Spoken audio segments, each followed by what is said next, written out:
This is the Bast Sauna. We're gonna do an unboxing, testing, and review of this Swedish-made sauna. So let's give her a try. So I assume in this big old duffel bag, which probably about 20 kilos, I assume this is the actual sauna itself. Ground sheet. Yeah, this is more likely our footprint. Not quite sure what that is. This here, I'm just gonna guess this is probably the weather cover. They've included some quality Harvia sauna stones, which is super important. Don't use random rocks, they might explode and actually severely injure you. Use actual sauna stones. Harvia is a super known brand in the sauna scene. Try this. Yep. That's the shower. Some Bast branded gloves. Not a damn clue what this is. This is for the stove. This is to hold those stones in. Fun fact, Swedish people actually kind of do sound like Swedish chef. Trust me, I've lived in Sweden and I know these people. Very important. The bucket for your water, and that's actually a pretty nice bucket. Aluminum, lightweight, but nice with a wooden handle. And they include a little spoon. Yeah, very nice. Gotta be proper, gotta have a proper sauna bucket. And last but not least, this is most certainly the heater. And the heater is actually the most important part of a sauna. Doesn't matter how good of a tent or a space or an enclosure that you have. If you have a crappy heater, you're gonna barely get hotter than a... If you have a crappy heater, you're barely gonna get hotter than a bathtub, so. Seems to be a carry bag. The exhaust piping is all in here. Actually reasonably light for steel, but feels well made. Not too heavy, not too light, just right. So first, stovepipe. Let's get this oven assembled. Slides into place, easy peasy. Yep. Simple fitting, 1, 2, 3, 4, 5, 6. Actually, no, we're not done yet. We have to put the protective heat shields on. First, because it looks a heck of a lot better, and second, it might just prevent you from burning yourself severely. Rather than bore you with all the details on how to assemble it, you basically take out all the bolts, put on the heat shield, put on the covers, and put it back together. Not that hard. All right, so we've assembled our stove, but it's not ready to use. No, we need to season it. So make sure you grab your oregano, rosemary, and thyme. I'm just kidding. No, season it as in we actually have to do a burn off. We have to burn off all the factory chemicals that were involved in manufacturing because otherwise it may off-gas some pretty nasty stuff that you're going to inhale deeply into your lungs during your first session. So we're going to light the fire and we're going to let this burn off for 2 hours before using it for the first time. This is very important before you use it for the first time. Let's set up the tent. I have no idea how to do it. Let's see if we could just figure it out on our own. That's a good test of good user experience and design. Put it down like so. Don't know if you can see, but on the top here, there's a cord. Stand on the skirt. And pull it up like that. I see. Okay, that took a little bit of effort. This is easy for you to see. You have to pull it out like so. I wouldn't say that's exactly a one-man job, but it's not too hard, but I'm a quite large and tall person, so this may be difficult if you're smaller folk, but it's possible. Oh wow, it's not even hot in there yet because I don't have the stove in there. But windows for visibility. Lots of windows for lots of visibility. Okay, so it's set up. As soon as I lit the fire starter, I started the timer. We're gonna see how long does it take for it to get up to speed.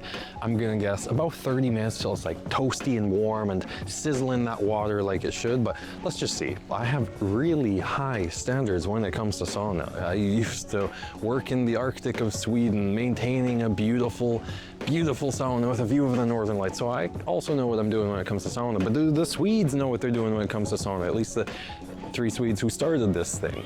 Let's find out. Okay, and in my ideal setup here, I would have one nice long bench here, a couple chairs here and here. Now, while there is heaps of space here, another thing that I really appreciate is the visibility.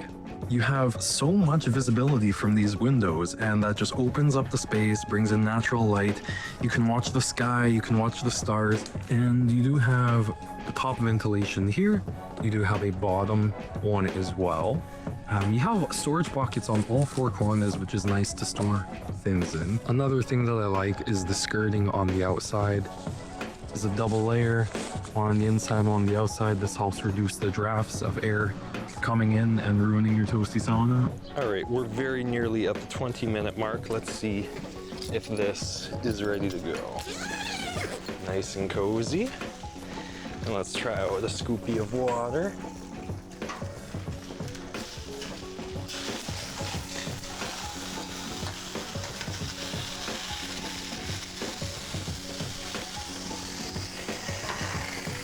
That's the 20-minute mark. It is sizzling and hot, and I'm already starting to sweat. Check out the fire. It was doing pretty good, but I think it needs a little bit more time. Probably about 10 more minutes until it's ready to rock and roll.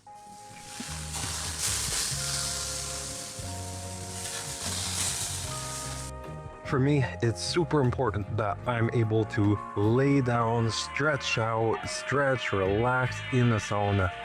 You know, sitting is fine and all the benches is fine, but also being able to lay down is like so important. That's why this sound is actually so good, because it has the space to accommodate me. For reference, I'm about 190 centimeters or 6 foot floor. We're at 30 minutes here, and I would say this is certainly adequately hot. It still needs a bit more time to get those stones all heated up and ready to just explode when you throw some water on them. But for all intents and purposes, right now, I'm sweating like a pig already, and yeah, very good. So we talked a lot about the pros. How about some of the cons? One of the cons, I would say, is that the fit and finish isn't perfect, and to be honest, it is a high price, so I do expect really good, but perfection is hard to nail.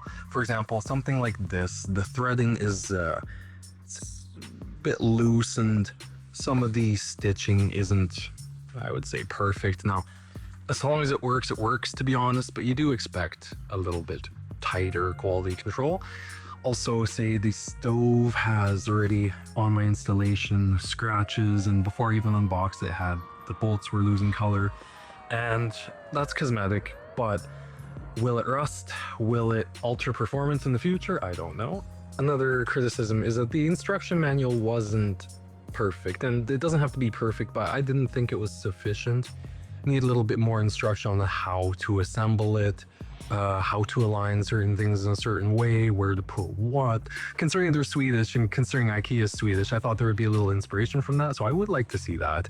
And I'll give them the benefit of the doubt that can definitely be solved in the future, and maybe by the time you buy one, that might already be fixed, but at least that's what I experienced. Yeah, they do have videos on how to assemble and how to use it, but they're in Swedish with translation, and I found, you know, as a new buyer for an item that's worth over 2,000 euros, I wanted a little bit more instruction. So while you enjoy these sizzle shots and more B-roll, overall, I think it's a really good package. Yes, you certainly could, in theory, source all the parts and materials and do a DIY sauna build, and you'd probably save a few $100s. However, you're gonna spend a lot of time. You won't have a warranty or guarantee if you're ordering stuff from China. The kit comes, everything works and fits and is meant for each other, and it'll save you a lot of time and headache, trust me. And the quality is certainly a lot better than the generic cheap Amazon ones. Those are kind of weird. Yeah, I definitely think it's worth it. Yes, it is a pretty penny, and yes, I do think that there should be a little bit more refinement in the final build quality, some of the fit and the finish and the user manual. However, overall as a package, it's a really great thing, and for me, it certainly satisfies because it gets blazing hot in there. It is super important that I have the space to move around and to, more importantly, lay down inside my sauna. Most of these tents are way too small. No way I'd be able to fit a bench that would fit my full body in there. Okay, well, it works. It definitely works. I get sweaty, I get slippery, I get slimy. I hope you liked the review of the Bast Sauna. I hope it made you make up your mind. They do have discount codes. There's one down in the description. For all intents and purposes, I do have an affiliate connection, so if you do purchase through me, I get kickback. If you like this, please subscribe, like, do all that algo crap. You know how it goes. It's, yeah. Anyways, goodbye.